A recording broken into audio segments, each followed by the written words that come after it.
Hi, it's Mark from Top Local. We're here with Bernie Pawlik. Pawlik Automotive in Vancouver, Vancouver's best auto service experience. 38 years repairing and servicing, maintaining cars and trucks in Vancouver, and 18-time winners of best auto repair in Vancouver as voted by their customers. How you doing, Bernie? I'm doing very well this morning.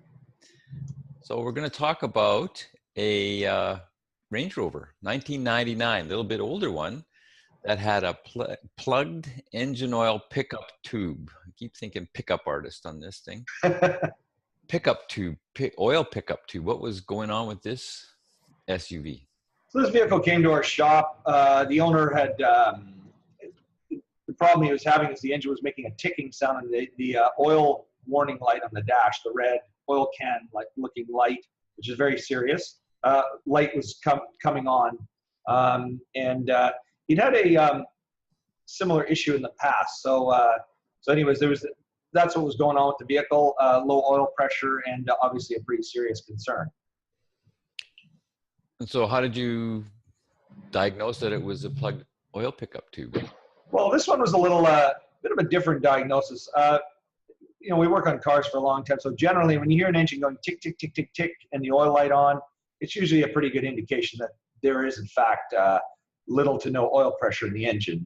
You know, we could have hooked a gauge up and verified that, but in this case, the owner of this vehicle had the vehicle for a long time and had the same thing happen in the past a few years ago, and the oil pickup tube was plugged. And in fact, this is actually not an uncommon issue on a 4.6 liter Land Rover engine. So we opted to just simply pull the oil pan off and inspect it, figuring the pickup tube was probably plugged, as he mentioned.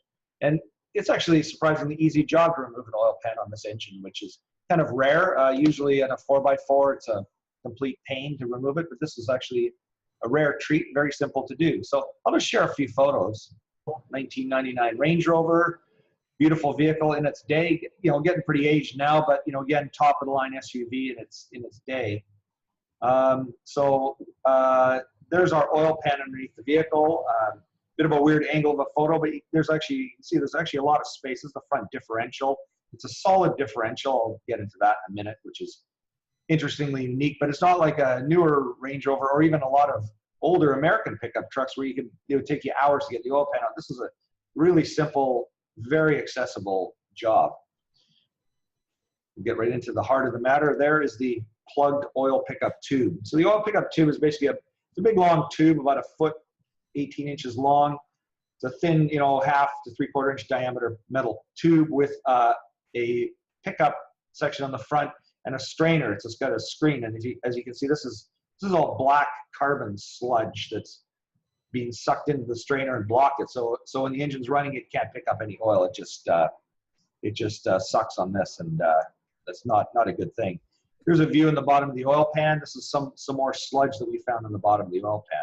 So the repair job consists of cleaning the tube out, cleaning the sludge out, washing the pan, getting rid of it all, and then getting it all back together. Just while we're looking at photos, a couple of unique things I found about this. I found in this vehicle. You know, just it's old school. This is the rear differential, and it's a solid differential like the front. So it's a pretty simple vehicle compared to, you know, a lot of newer pickup trucks, and especially Range Rovers, where they have all complete independent suspension and a lot of complexity. The vehicle still has air suspension, which is, you know, gives it for a nice ride and some adjustability, but it's got the benefit of the solid axles, which are very durable. And if you want to take us out in the bush, this would be a really, really good vehicle to do that kind of thing in. I think that kind of covers our photos. Yep, we're all good. So the sludge is what blocked the pickup tube, and where does oil sludge come from? Well, it comes from, it's formed from combustion gases reacting with the oil. Now how that occurs, I mean, mostly I would say is due to either a blocked crankcase breather system. We've been talking about PCV valves in an earlier podcast. You know, a plugged crankcase breather system will cause that kind of thing to occur. And we actually did do a little more investigating on this, and we actually found that one side of the crankcase breather system was blocked in this vehicle. So that'll cause the sludging to reoccur quite easily. But a lot of it can be lack of maintenance too. And in the olden days, this was a lot more common, I think, with older formulation of oils. Newer oil formulations don't seem to sludge up as much, but a lot of it is due to the crankcase breather system and lack of oil changes. And really, if you change your oil religiously, regularly, it's important to prevent this. Also, people think, oh, I'm driving around the city, I don't need to change my oil that much. It's like when you live in a cooler climate like Vancouver, you don't drive a lot of highway drives, just city drives. It's the worst thing for the oil because it never gets to warm up fully a lot of times, and that causes the sludge to occur. Well, that's really disappointing. I was thinking it was something like those old dinosaurs are trying to reform their bones and grow again in the motor. Well, it could be. It could be the beginning, So is this just something that happens with Range Rovers, or is it common to all vehicles? Well, this is actually, if you look on some Land Rover, Range Rover forums, you actually find a few threads and posts about this. So it's not an uncommon issue on this particular engine. But, over the years in the past, I've seen it happen on a lot of different engines. A lot of times it happens. Mostly sludging in oil occurs from lack of maintenance and lack of oil changes. So the biggest thing, we always talk about change your oil regularly because that's the biggest thing that causes this. And the moment the crankcase breather system has an issue, and then that's an often neglected part these days. We talked in the past, PCV valves used to be replaced a lot because they were easy. They're just a lot of older, I'd think of American V8s, they just used to clip in the valve cover. You could pull it out and change it in a matter of 30 seconds, so why not do it? Now that isn't really a full crankcase ventilation service because it could still be a blocked hose, but at least if you change that valve, a lot of times it would solve a lot of your problems. But nowadays, they're largely forgotten. I mean, this vehicle has a PCV valve. It's screwed into the intake manifold, and people tend to forget about it. They just don't service them. And how are these older Range Rovers for reliability?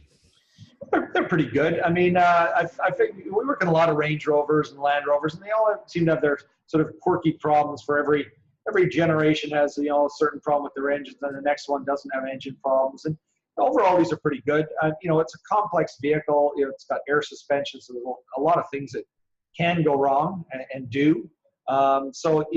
Be prepared to be spending a lot more money owning one of these vehicles than you would on a simpler type of vehicle. But overall, they're pretty good. I mean, I like things when we have a repair like this where the oil system is sludged up, where you can actually remove an oil pan quite simply and make a repair. That's a good thing. So I often say, every car has its positives and negatives. Sometimes some cars have simple things to fix, and sometimes they're complicated. In this case, the oil pan is a nice simple fix. So there you go. If you need some service on your Range Rover or Land Rover in Vancouver, the guys to see are Pawlik Automotive. You can reach them at 604-327-7112 to book your appointment. You have to book ahead. They're busy. Or check out their website, pawlikautomotive.com. Hundreds of videos on there. Or our YouTube channel, Pawlik Automotive Repair, or our new podcast. Thanks, Bernie. Thanks, Mark.